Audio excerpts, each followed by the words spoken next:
Good morning, and welcome to the Restaurant Brands International Second Quarter 2024 Earnings Conference Call.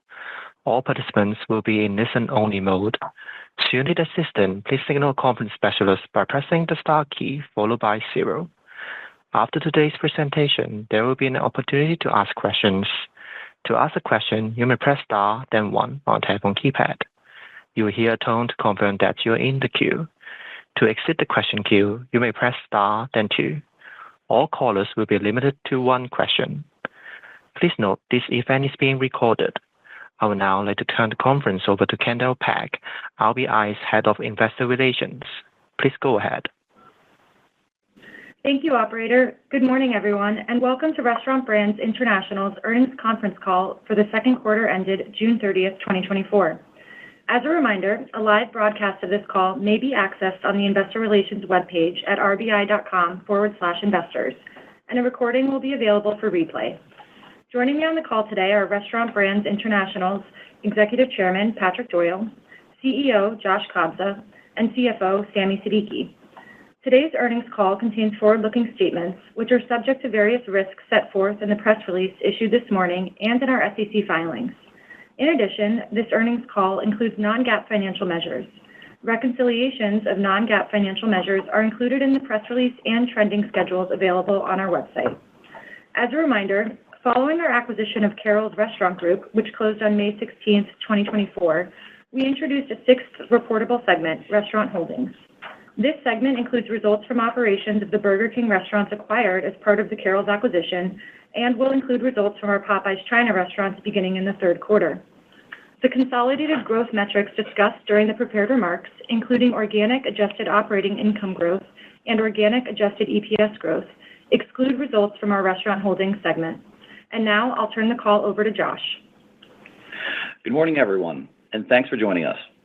We had a busy second quarter and grew comparable sales while navigating a softer consumer environment that's impacting the broader restaurant industry. Our teams worked closely with franchisees and their team members to deliver delicious food and beverages, provide great experience for guests, and improve our physical and digital footprints. We closed strategic transactions that will strengthen our long-term positioning for the Burger King brand in the U.S. and for Tim Hortons and Popeyes in China. And we identified opportunities to drive cost savings for our franchisees' P&L and our own. Our results demonstrate our brand's strong relative value propositions, the importance of franchisee alignment, and the benefits of maintaining cost discipline. Comparable sales grew 1.9%, and net restaurants grew 4%, which translated into system-wide sales growth of 5% and organic adjusted operating income growth of 9.3%. We certainly were planning for better absolute top-line results. However, relative to the overall performance of our industry, we've continued to outperform key competitors in some of our largest markets. Tim Hortons and International drive nearly 70% of our adjusted operating income, and both delivered strong AOI in the second quarter. Tim's in Canada once again outperformed the industry and continues to showcase the power of delivering the fundamentals of quality, service, and convenience to guests every day and driving results for restaurant owners and for our business. Our international business demonstrated its resilience and delivered solid top-line results that translated into strong adjusted operating income growth. The remaining 30% of our AOI comes from Burger King, Popeyes, and Firehouse in North America.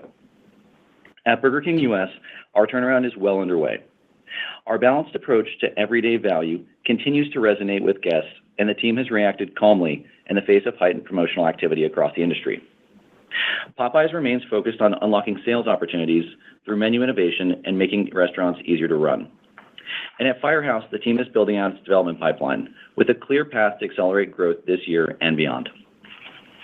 As I mentioned before, this quarter we took a few important steps to strengthen our long-term positioning in the U.S. and in China. We closed the acquisition of Carrols and are working to remodel 600 Carrols restaurants through 2028, so we can begin refranchising the vast majority of the portfolio to smaller owner-operators in the next few years. You also saw us acquire Popeyes China and make a co-investment into Tim Hortons in China. We've taken control of Popeyes China and plan to grow the business ourselves in the coming years before finding a new partner to accelerate long-term growth. We're working closely with the Popeyes China team to refine our business plans, and we'll update you when we have more to share. Our co-investment in Tim's China reflects our confidence in the long-term potential of the brand in the market. There's a lot of work for us to do in China, especially given the compounding impacts of lingering consumer and competitive challenges, but these are both important steps in the right direction. We're fortunate to have Patrick Seward, a seasoned executive with extensive knowledge in food, beverage, and consumer products in Asia, on board as our chairman for Asia Pacific. He's helping us solidify long-term plans, build key relationships, and accelerate development for each of our businesses in the region. Before I turn to segment results, I'd like to provide a high-level update on expectations for 2024, which Sammy will expand upon shortly. While we still delivered solid global comparable sales growth this quarter, there's no denying that the environment has been tough. As such, we believe system-wide sales will be a bit lighter this year compared to our stated long-term growth algorithm. That said, we've implemented expense improvements while continuing to invest in all the right areas to drive sustainable sales growth. As a result, I'm confident we'll deliver organic adjusted operating income growth of 8% plus this year.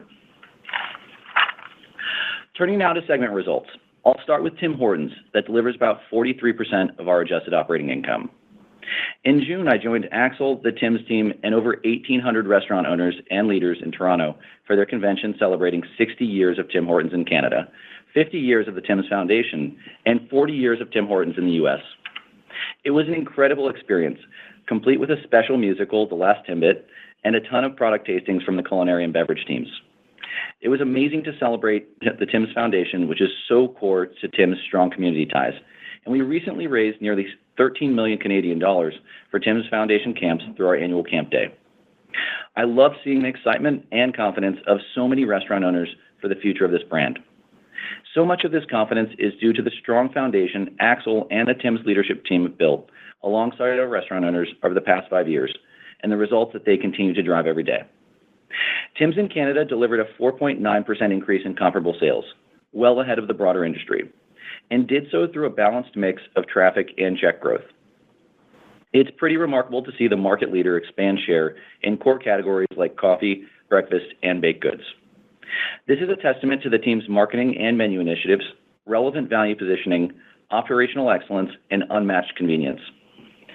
Morning daypart sales grew 4.5% year over year, anchored by our leadership in brewed coffee, with over 70% market share, and breakfast sandwiches and wraps, where we hold over 60% market share. Some of you may have seen that even Deadpool can't live without his Tim's.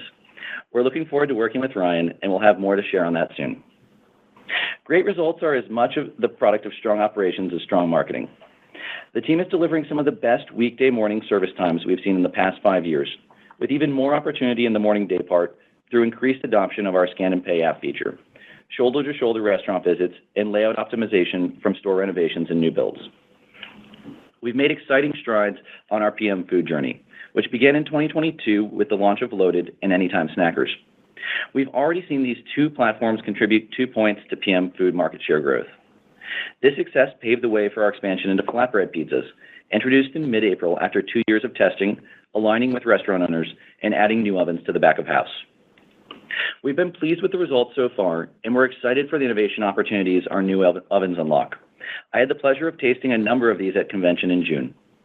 Flatbread pizzas are helping us increase our exposure to the family guest occasion and improve throughput for restaurants during historically underutilized times, such as after 2 p.m. and on the weekends. Between Loaded, flatbread pizzas, and our savory pastries, we have a clear path to drive franchisee profitability and achieve double-digit PM food market share in the near future. Our PM food innovation ties in nicely as we broaden our beverage strength, especially in the cold category, which represented nearly 40% of total beverage sales in the second quarter. We kicked off the summer with 2 co-branded ice cap partnerships, Caramilk and Oreo Double Stuff, to honor 25 years of our iconic ice cap beverage.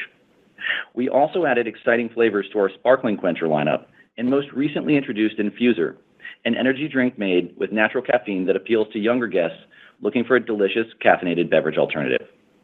I'm very excited about all the progress the team continues to make here at Tim's in Canada and feel very confident that Tim's is well positioned for growth into the future. Shifting now to international, which comprises about 25% of our adjusted operating income. International saw comparable sales of 2.6%, net restaurant growth of 8.2%, and system-wide sales growth of 9.2%. In April, I spent some time with our Burger King partners in France, which remains a standout market for us and outperformed the industry this past quarter.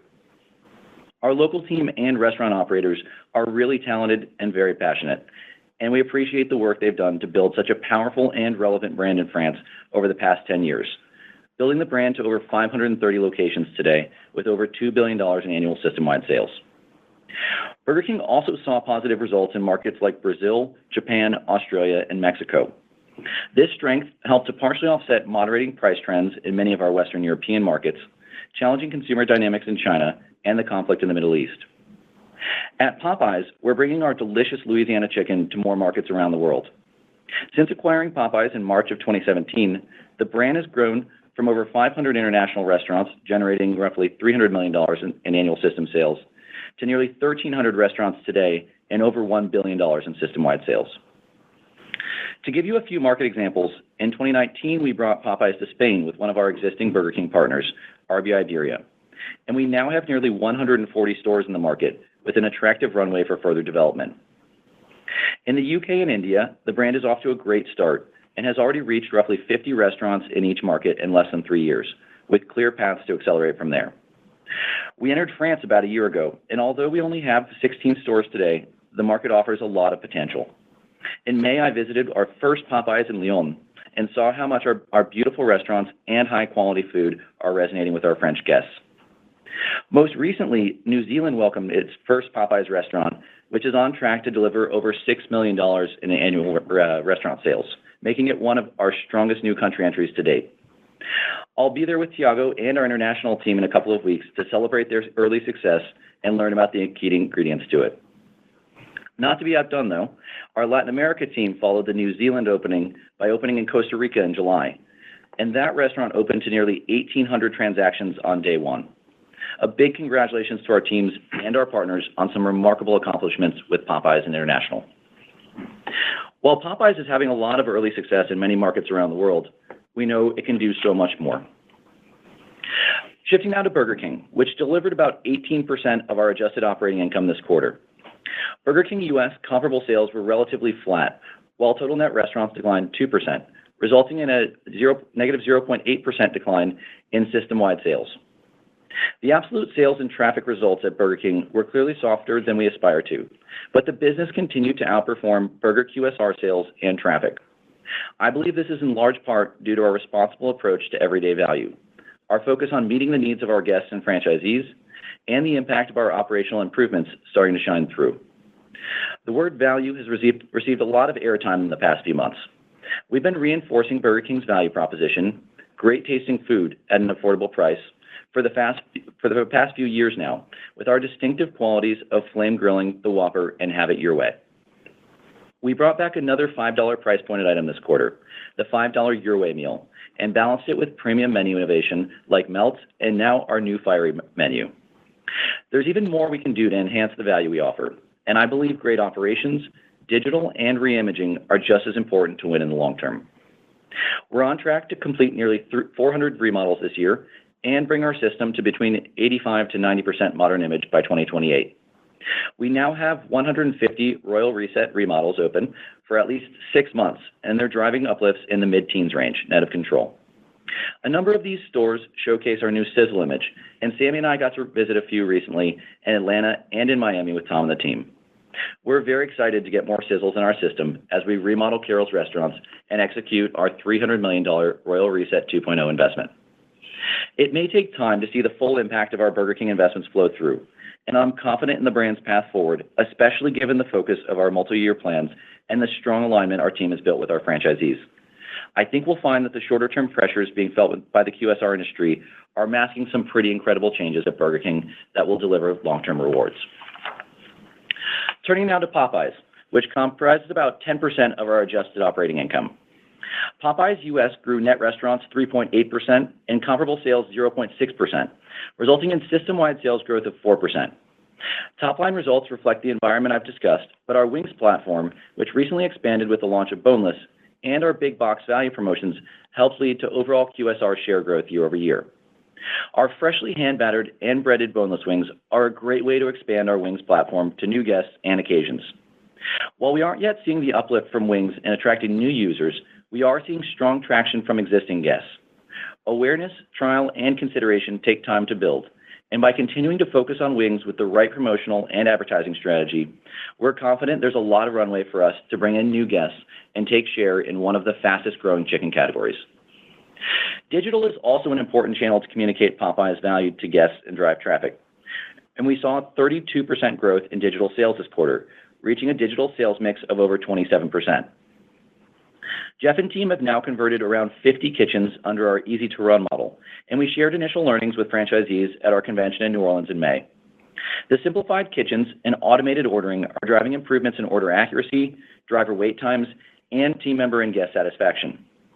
Franchisees are eager to adopt in their own restaurants, and we're excited to expand to more hub markets like Houston and Central Florida this year. We'll continue to incorporate feedback and provide necessary resources and trainings to optimize this investment before scaling across the entire system. We also expect another solid development year at Popeyes and are focused on delivering high-quality openings with top operators. We're on track to have over 4,000 Popeyes restaurants in the U.S. and Canada by 2028 as we drive average U.S. franchisee profitability closer towards our goal of $300,000. Finally, Firehouse Subs, which saw relatively flat comparable sales and increased system-wide sales by 3.3%. Firehouse is becoming more convenient for guests by opening more restaurants and strengthening our digital leadership. Mike and team have added 44 net new restaurants since the second quarter of 2023 and saw over 40% of sales come through digital channels, primarily driven by mobile order and pay and attractive digital-only deals. I'm excited to join the team and our franchisees in Austin later this month to celebrate Firehouse's 30th anniversary at our convention and update franchisees on our long-term plans. With that, I'll pass it over to Sammy to walk you through our financial results for the quarter. Sammy? Thanks, Josh. And good morning, everyone. We were pleased to close two significant and highly strategic transactions this quarter. Our acquisition of Carrols, which closed on May 16th, and our acquisition of Popeyes China, which closed at quarter end.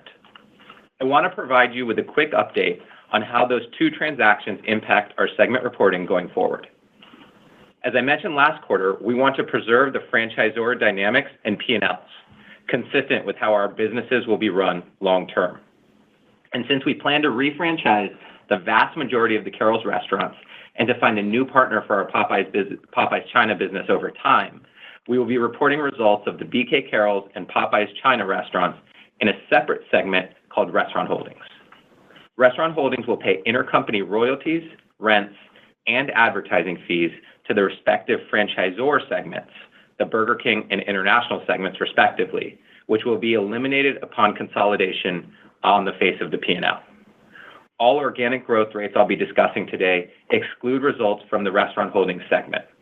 For a full primer on how these eliminations map to our segment P&Ls, I'd encourage you to visit our investor relations website or feel free to reach out to Kendall if you have any questions. Now turning to our results. For the second quarter, we grew global comparable sales 1.9%. We grew global system-wide sales 5%. We grew organic adjusted operating income 9.3%, and we grew organic adjusted earnings per share 3.1%. AOI growth outpaced system-wide sales growth this quarter for a few reasons. First, our Tim supply chain business benefited from lower average cost of inventory during the quarter, resulting in organic gross profit dollar growth of roughly $20 million year over year. Over $4 million of that increase was related to net bad debt recoveries in the current year period. Excluding these recoveries, our supply chain margin would have been just north of 20%, and we continue to expect our full year supply chain margin in the 19% range, as we stated previously. Second, we recorded just over $6 million of net bad debt recoveries across the entire business, compared to $3 million of net bad debt expenses in Q2 of 23. Our Q2 24 net recoveries included that Tim Hortons supply chain recovery I just mentioned, and also includes $2 million of net recoveries at Burger King US. And third and finally, as I discussed on our previous call, we've been working hard to drive operating leverage in our P&L by closely evaluating our cost structure. To that end, segment G&A, excluding Restaurant Holdings, of $158 million was up only 1% year over year in Q2. These three factors taken together, supply chain, bad debt recoveries, and cost discipline, helped drive organic AOI growth of 9.3% for Q2. Now shifting to EPS.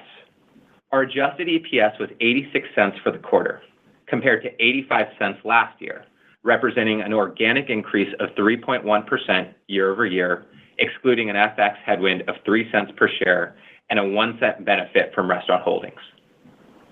Our strong growth in organic AOI was offset by an increase in adjusted income tax expense due to a higher effective tax rate, which had a 6 cent per share negative impact on earnings, as well as an increase in our adjusted net interest expense of approximately $18 million year over year.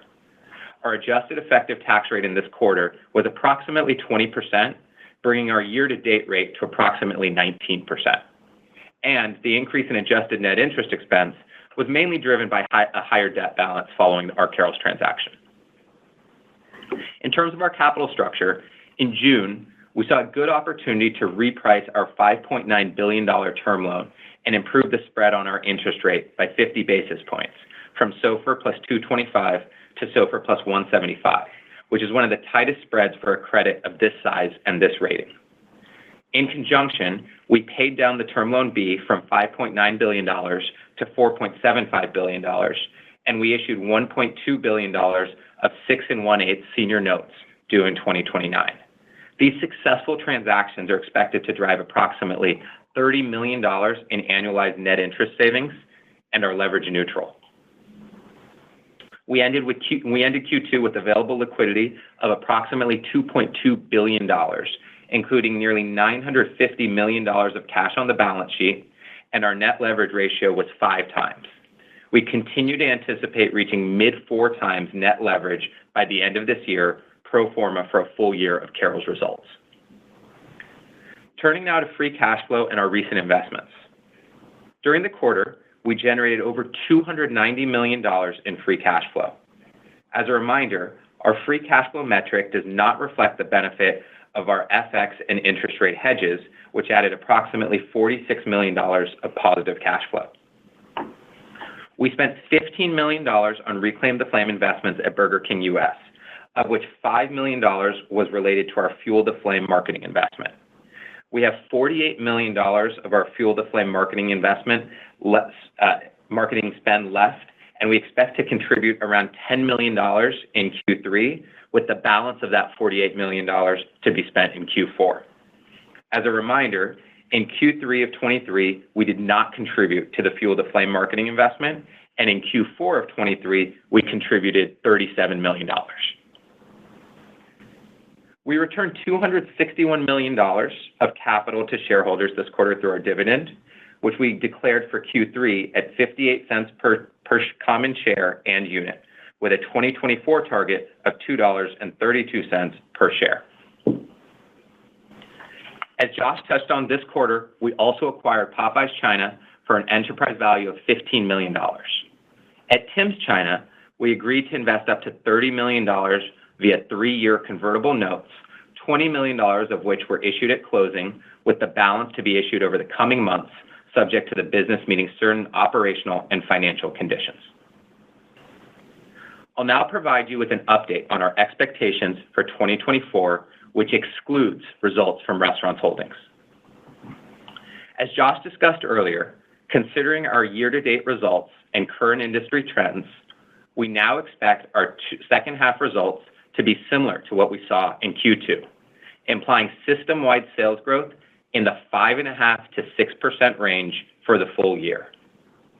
Embedded within that are slightly tempered expectations for net restaurant growth of roughly 4% for the full year, given some of the impacts that we're seeing from macro and geopolitical challenges in a few markets, including China. Even so, we're very confident we will deliver 8% plus organic adjusted operating income growth this year, consistent with our long-term growth algorithm. My team and I have been working closely with our business leaders to identify cost opportunities while continuing to invest in all the right areas to build sustainable sales and deliver the long-term growth targets we outlined for you in February. As a result, we now expect 2024 segment G&A to to be between $640 million and $660 million, including equity-based compensation between $170 million and $180 million, resulting in relatively flat year-over-year growth in G&A. We continue to expect consolidated 2024 CapEx, tenant inducements, and incentives to be roughly $300 million, though the timing of cash outlays may spill into 2025. And finally, we now anticipate adjusted net interest expense to be between $565 million and $575 million, inclusive of the $750 million of debt raised as part of our Carrols acquisition and the benefits of our June financing transactions. While 2024 will be a softer system-wide sales growth year than our long-term outlook, our business is incredibly resilient, and our balance of strategic investments and history of cost discipline allows us to successfully navigate the short-term consumer pressures and not overreact to 1 or 2 quarters of softer sales. We have 4 amazing brands, and I'm pleased with many of the initiatives underway that will help us drive bottom-line growth in 2024 while positioning the business for long-term success. And with that, I'll now hand it over to Patrick. Thank you, Sammy, and good morning, everyone. We clearly saw softer sales than expected across our businesses in Q2, and it's not yet clear when we'll see the category strengthen. But in watching this quarter play out, I've learned a lot about this team. While absolute sales weren't what we wanted, we did pretty well on a relative basis. We did that by creating value for our customers and prioritizing our franchisees' profits. That's impressive. The team quickly and efficiently went after costs in our own P&L, and they did it in a manner to protect the investments that are going to grow the business in the medium and long term. We're sitting here today with system sales growth lower than we'd expected for our growth algorithm, but as you heard, we still expect to deliver 8% plus adjusted operating income growth for the year. That's also impressive. And maybe most importantly, we've seen the value of building a great working relationship with our franchisees by consistently acting in their best interest. It's allowed us to move quickly when needed as conditions have shifted. I hear franchisors thank their franchisees regularly on these calls. I'm going to do it now, but hopefully you're going to understand it isn't in some pro forma way. Our alignment with our franchisees is becoming a real strength of our businesses. We debate things thoroughly, which is how you get to the best answer. But the trust we're building with our franchisees allows us to move quickly together when needed. And that creates competitive advantage. So thank you to our franchisees and restaurant owners. Your growing trust in us inspires us to do great work to profitably grow your businesses.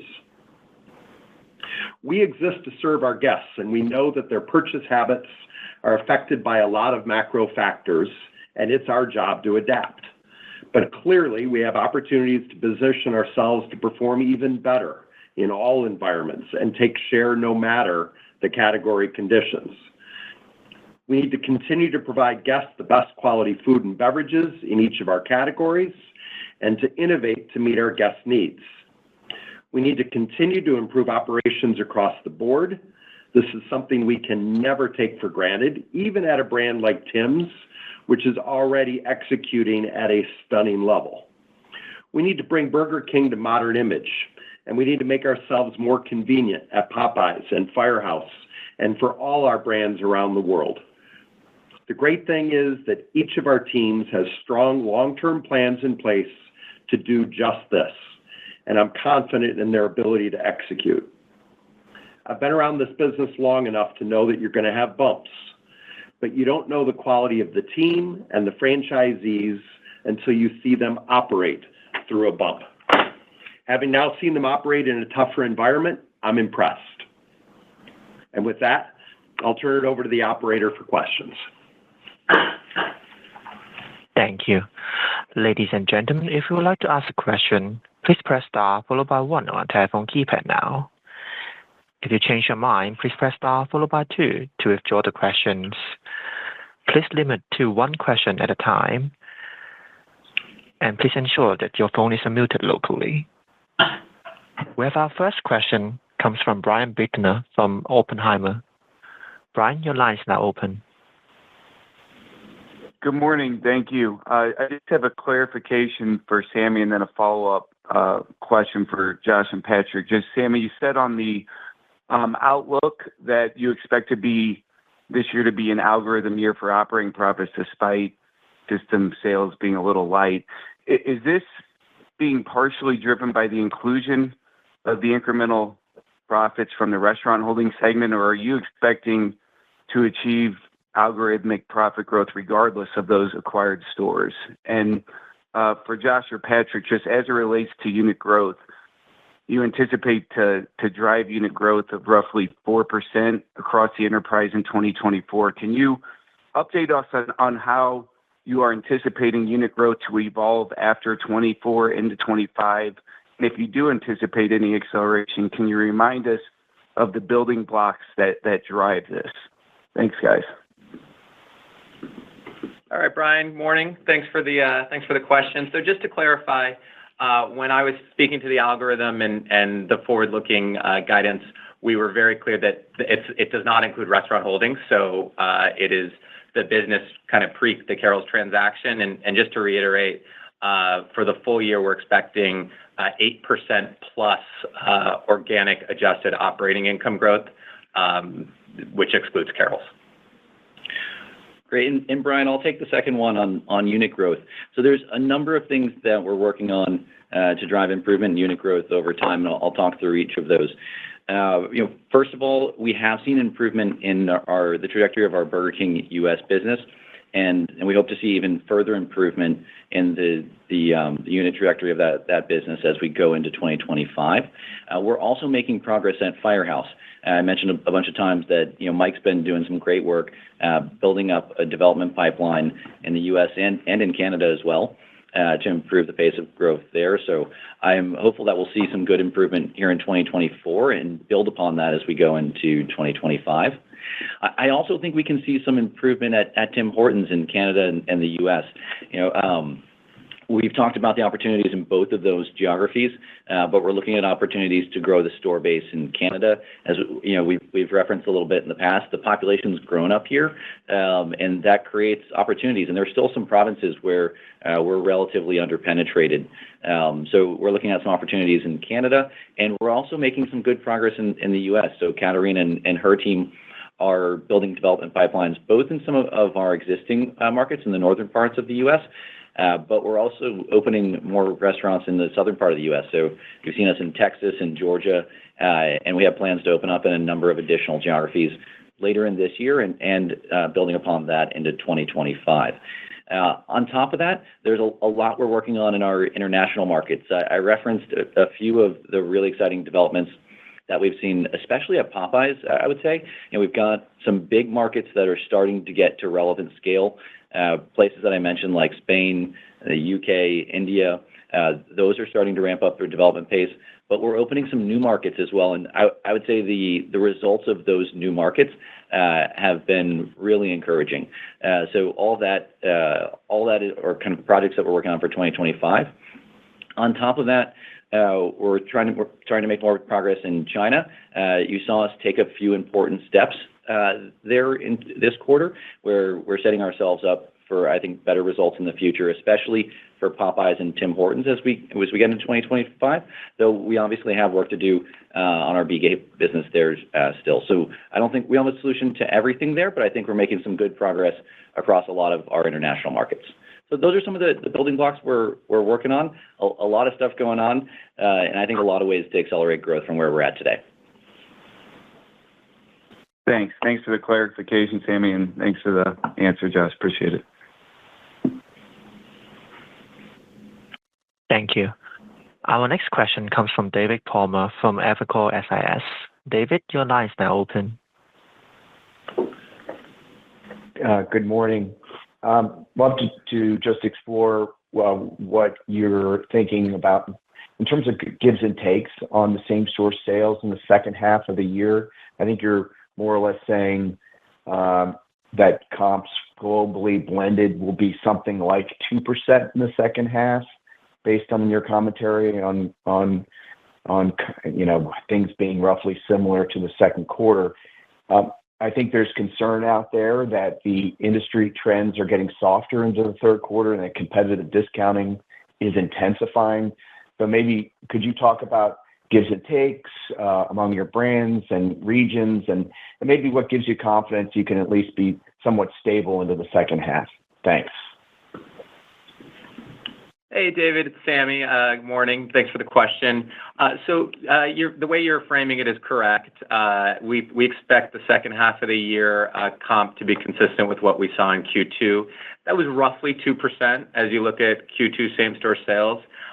We're not going to get into the specifics of the business units and the segments around the world. There will be puts and takes as you think about kind of how big our business is and where we, how diversified we are. But I think we expect broadly speaking, the environment to continue to be the same as we compare H2 to the second quarter. And for the full year, that's what kind of gives us confidence around the guidance of 5.5% to 6% system-wide sales growth and 8% plus adjusted operating income growth. And the one thing, Patrick, I'd add to that is, as you think about value, and you suggested kind of heavier value positioning from the category. Look, overall, I mean, if you look at our two biggest businesses, Tim's continues to do just exceptionally well in Canada. The Canadian market is no easier right now than the U.S. from an overall perspective. It's just outperformance by Axel and the team. We're taking share. We're just hitting on all cylinders up here. If you look at the burger category and Burger King in the U.S., we feel really good about the different, value levers that we have in the U.S. They're levers that we've been pulling for a while. And frankly, the fact that there are others out there that are advertising around $5 on meals is probably overall a positive, because it is getting consumers to understand that there is good value in the category overall. That's a positive. We need to not only be focused ourselves on seeing if we can take share, but we also need the category to be healthy. And the fact that there's a lot of messaging out there right now around that $5 price point, I think is overall a positive for the category. So we feel pretty good about where we are. But, we're taking actions on the business as if this is going to continue for at least another, quarter or two through the end of the year. We've gone after the cost side of the business to make sure that we're protecting that 8% plus algorithm that we've talked about as our long-term growth algorithm for the bottom line on operating income. And we're going to do that in an environment where we're probably going to be a couple points short of, our system-wide sales long-term growth algorithm that we said we would hit on average over time. Unfortunately, this first year, it looks like we may be a little short on that, but we're protecting the bottom line. We're going to deliver really good operating income growth. I'm proud of the team. I mean, they've gotten after it. And I think on an overall basis, we're doing a really nice job of doing a bit better than the industry overall.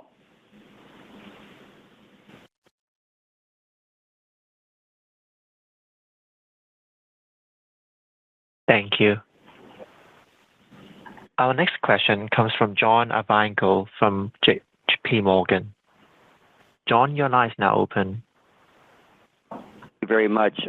First, since it's been, a focus on the call, the G&A and cost containment in fiscal 24, does that represent a new base, to grow off of, in 25, or might it actually present, some difficult comparisons from a profit growth perspective, 25 over 24s, or maybe some catch-up expenses is the first question. And secondly, You mentioned, economic, geopolitical, situation, which obviously has been, deeper for longer than, certainly any of us would have hoped and I think expected.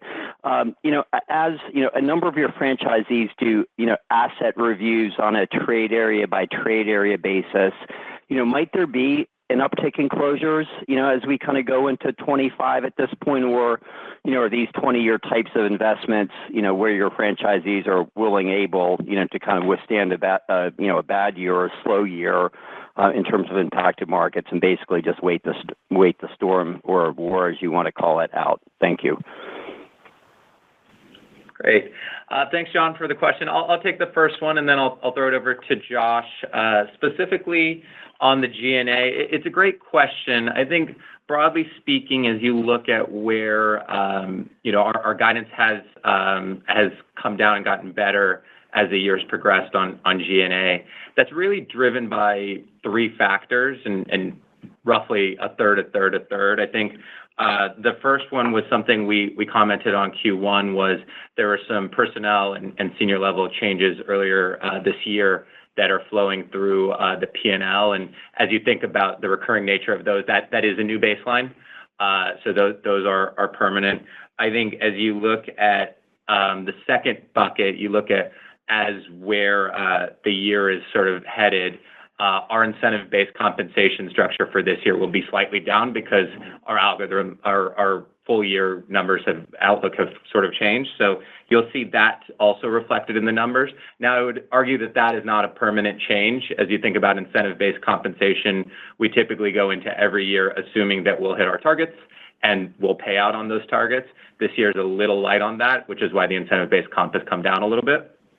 And then the third bucket that we've alluded to as well is really kind of broadly just cost discipline measures that we're implementing across the business. So we've slowed the pace of hiring a little bit. We've been really disciplined about where we invest our resources without compromising some of the really big investments that we're making at our brands like Burger King. And I think that is a new baseline. We will continue to see those investments and those decisions really flow through the P&L. And so I'd say, as you look at the allocations of G&A, I think two of the three buckets are a new baseline for the business. So hopefully that helped. Great. And John, I'll take the second part. We have seen some of the geopolitical impacts last a little bit longer than I think many of us expected. What we're seeing so far, at least, is probably just some marginal slowdown in some of the opening pace in some of the impacted markets, and that's part of what's reflected in that NRG outlook that we had at moving from 4.5% to 4%. Okay, thank you. Thank you. Our next question comes from Lauren Silberman from Deutsche Bank. Lauren, your line is now open. Thank you very much. I wanted to ask about Tim's and solid trends during the quarter. Any color you can give on cadence of what you saw, how you're thinking about the outlook? Really just talk a bit more on what you're seeing with the consumer in Canada specifically. Thank you very much. Yeah, Lauren, it's Josh. I'll take that one. As you mentioned, I think Tim's performance has really been remarkable. Even in a somewhat challenging consumer environment, they're outperforming the industry by a wide margin, and they've been doing it consistently for a long time. And like I said, I think that's really a credit to Axel and the rest of the Tim's team and our restaurant owners. I think they're getting all the basics right, and they're building their business and I think really taking the industry forward in a lot of the new categories. We've been pushing into PM food for a while, into cold beverages, and we've done that consistently with a number of new platforms, the latest of which was our flatbread pizzas that we launched in April. I think the progress there has been really encouraging. We just realized recently we broke the 10%, really around the 10% threshold in PM food. And so I think we're making a lot of progress there. That's kind of a big milestone we wanted to get to, and we want to build much beyond that. And I think as I look at the pipeline that Axel and Hope and the team have here for building that PM food and cold beverage business forward over the next couple of years, I'm really excited, and I think they're going to continue to grow this business really well.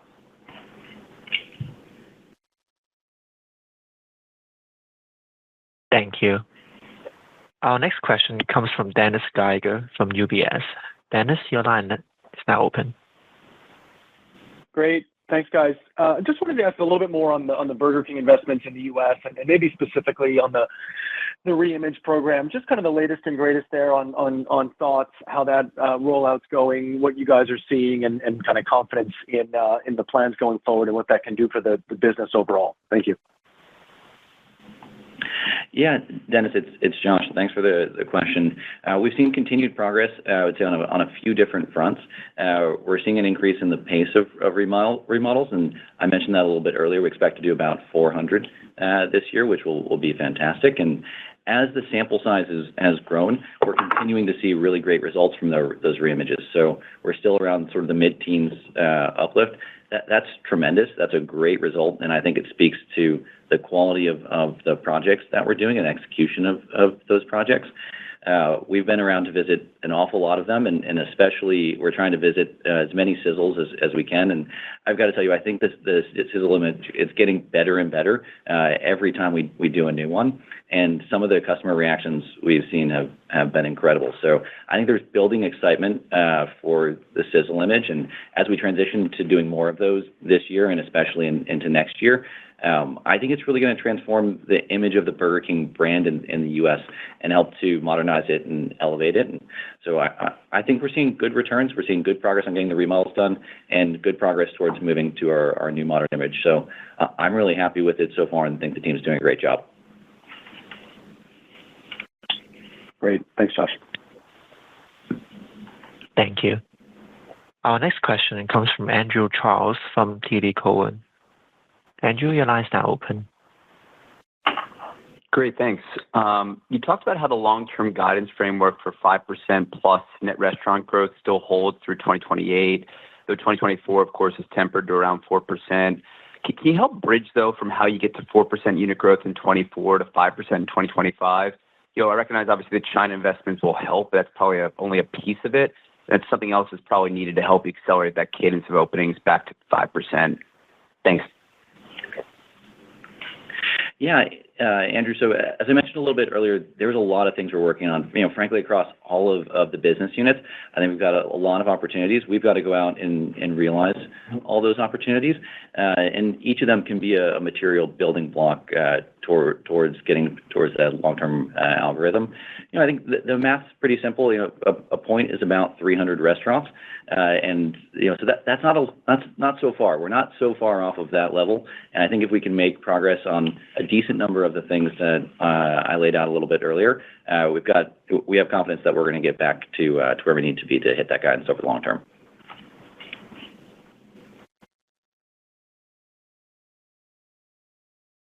Thank you. Our next question comes from Danilo Gargiulo from AB Bernstein. Your line is now open. Great, thank you. Can you please highlight how Burger King is going to be approaching value going forward? Specifically, some peers have talked about another national platform. So what is it reasonable to expect from Burger King? And then can you maybe also help us understand the impact on traffic and comps of the $5 meal deal and how you were able to make it profitable for your franchisees? Thank you. Yeah, Danilo, I would say a couple of things on Burger King's value approach, which we're really happy with overall. It's not something new. We've had value in our business, and we've had compelling value offerings, both at the $5 price point and elsewhere for some time. We've had our $5 Whopper Junior Duos out there. We've had the $5 Your Way meal a couple of times, and we have some great offers, both in printed and digital format. And I would say as we look at the business and as we talk to some of our biggest operators, I'd say our feel is that we've got the value offering just right. We're not trying to change anything. We think it's working for the business. We can see it's really compelling to consumers and what they're looking for in the business today. And we see that in the incidence of all of those offers, which they've been received really well. But importantly, they're also profitable for our franchisees. They have a reasonable gross profit margin. And so I think our franchisee base, our operators, and we're a big owner of restaurants too, we think it's exactly the right balance for the business. Just to give a little bit more color on that, Tom and the team just decided together with the franchisees that we're going to extend that $5 Your Way meal now into October because we feel like it's working perfectly for the business, and we think customers are loving it. So we're going to keep that going because we think we have the right balance. So, I think we've got the right things going on. We're happy with how it's performing in the business, and that's kind of what's embedded in our outlook for the rest of the year. Hey, Danilo, I'll just add that, as you know, we launched the $5 Your Way meal in early June, and we're seeing some really interesting stats so far early on. We're seeing it over-index with the lower and middle income consumers, which was really the intended purpose. We're also seeing it over-index with women, and we're seeing the average check is over $10. And so I think as you look at the $5 Your Way meal, and you also look at it in conjunction with the $5 Whopper Junior Duos, we really have a comprehensive value strategy plus wraps at $2.99 that really is able to speak to all of our guests in a comprehensive way that delivers value in a profitable way for our franchisees. Great. Thank you. Thank you. Our next question comes from Sarah Senator from Bank of America. Sarah, your line is now open. Hi, thank you. This is Catherine on for Sarah. Thanks for the questions. First, I just wanted to ask about some of the pressure that you're seeing in the demand and competitive environment. Will this change how you're thinking about the trajectory of the franchisee cash flow targets that you've previously outlined? Nope. Great, thank you. We're feeling good about it, and franchisee profitability is absolutely top of mind, and we want to continue making improvements there, but nope, doesn't change a thing. Okay, thanks. And then second question, just on the some of the investments in Tim's China.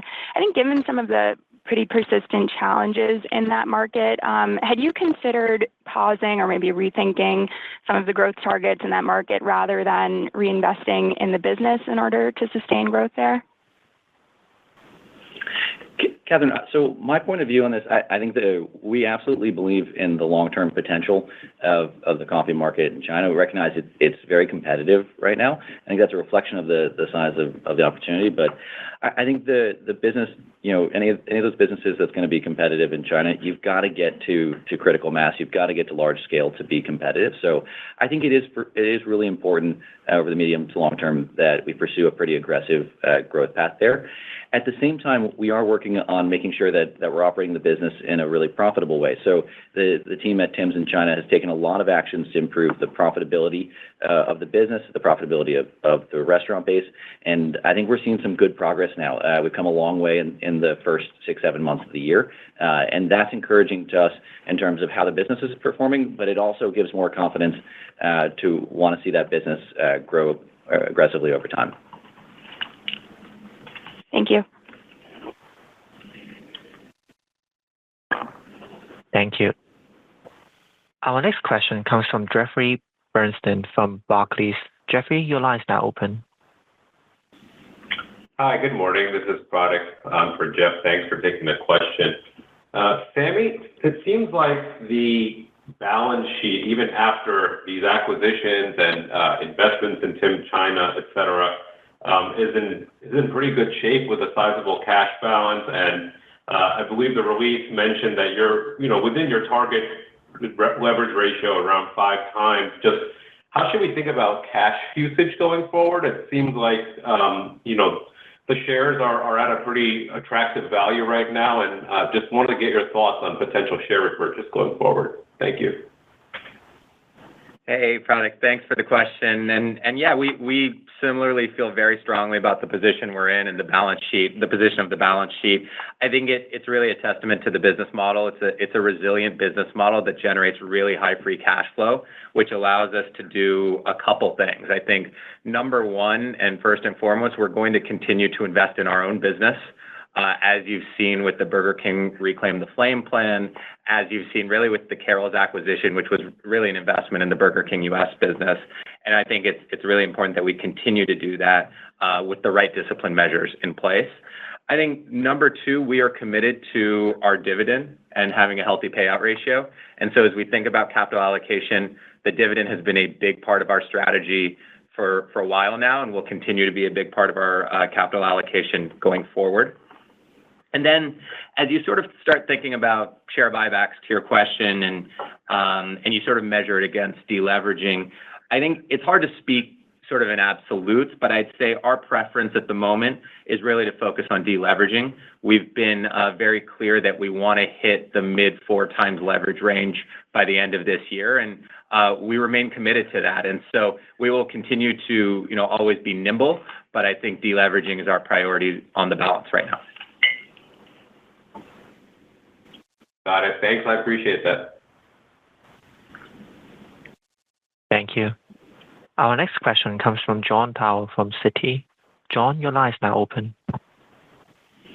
Great. Thanks for taking the question. Just, I guess, a follow-up on the China business, maybe not the Tim Hortons side, but the PLK as well as the Burger King business. I'm just curious, with the investment in PLK, should we expect any strategic shifts in that market specifically around that brand? And then can you give us an update on the Burger King China business? And I know that that's been a source of slower growth for the overall company. Have you made any progress in shoring up growth going forward from a new unit growth perspective over there?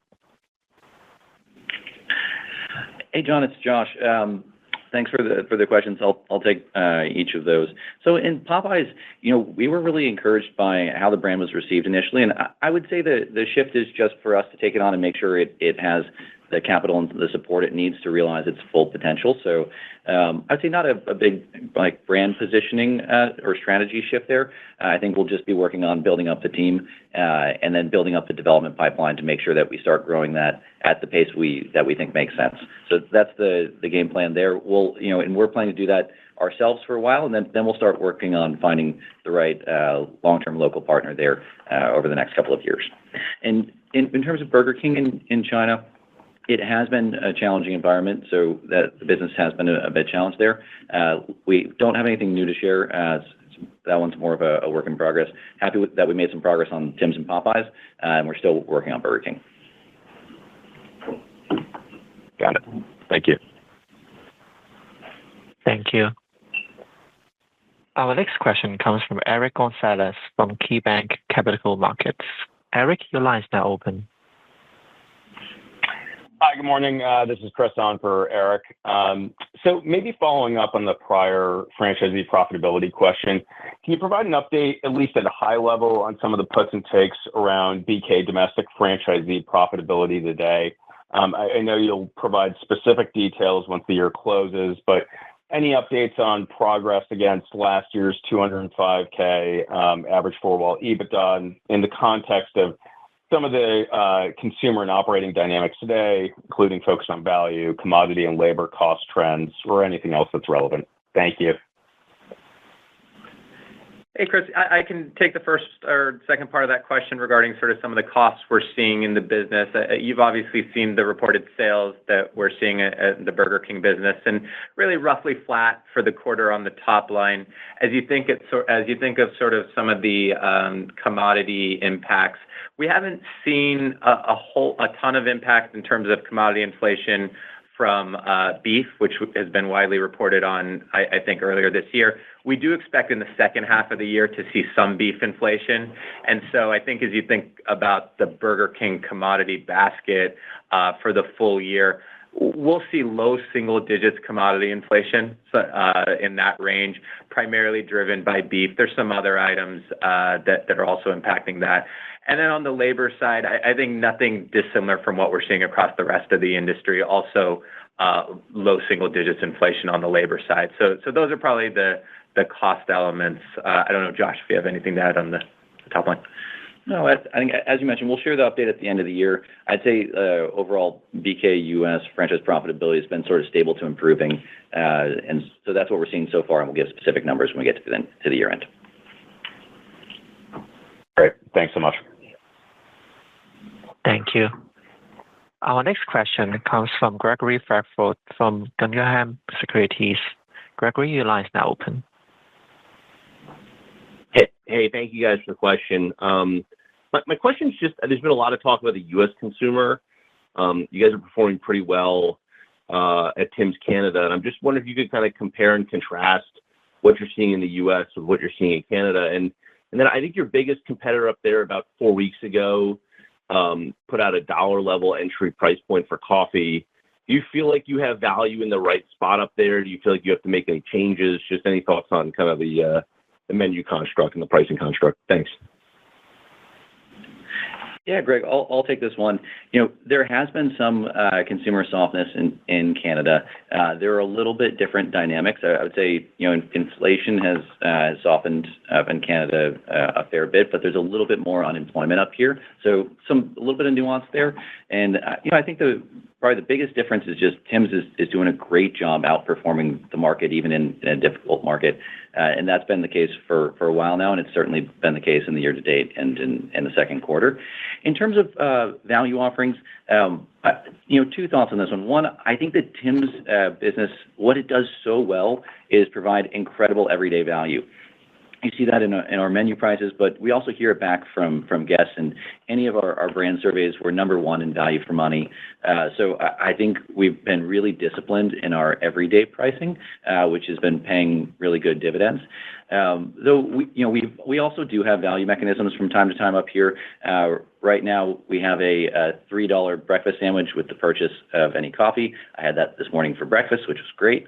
And that's all been really effective and is great for the business, and guests are really enjoying that. So I think we're pretty well positioned up here, and you kind of see that in the results.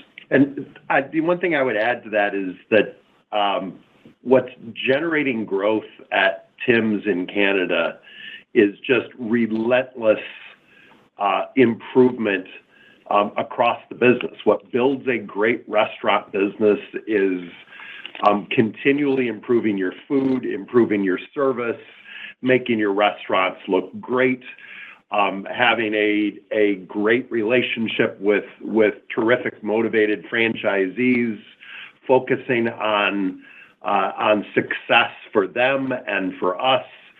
And we're seeing that with Tim's. And it is, frankly, the template for success everywhere for us. If we continue to give better service, deliver better food, the price part is an element of that, but it's not the only thing. And frankly, it's less important than most of the other things, which is continually giving a better experience to your customers. And that's the lesson from the success that Tim's is having in Canada and their outperformance versus, the industry, and frankly, their great absolute performance given the overall economy in Canada right now. And it's the model for how we grow Burger King and all of our businesses. Thank you both. Thank you. Our last question comes from Christine Cho from Goldman Sachs. Christine, your line is now open. Thank you. So I think the previous question provides a good segue, but I think how do you think about kind of the value messaging in other international markets, and how do you make sure that these kind of local strategies align with the brand equity and core strategies that you have here? Any color would be great. Thank you. Yeah, Christine, it's Josh. It's a great question, and I think I guess that's something that we talked about a lot. Just the value, a great value proposition is one important part of the business, and it is important all over. And you've seen us in a lot of our international markets as well bring through compelling value, and that can mean something a little bit different in each market. What exactly we focus on, whether it's a meal or a two-burger for a fixed price, that can be a little bit local, but wherever we've had really great value for our customers, everyday value and promotions, those are the things that I think are really resonating with guests in the U.S., in Canada, and in a large number of our international markets. So it's something that we're focused on, and all of our international teams try to work with the local master franchisees to make sure that we've got the right balance of that in each of our markets. Thank you. We have no further questions on the line. I will now pass back to Josh for closing remarks. Great. Well, thanks everybody for joining us today. We really appreciate the time and the great questions. We look forward to chatting again. We'll update you here in a few months with our Q3 earnings. Have a great day. Ladies and gentlemen, this concludes today's call. Thank you for joining. You may now disconnect the line.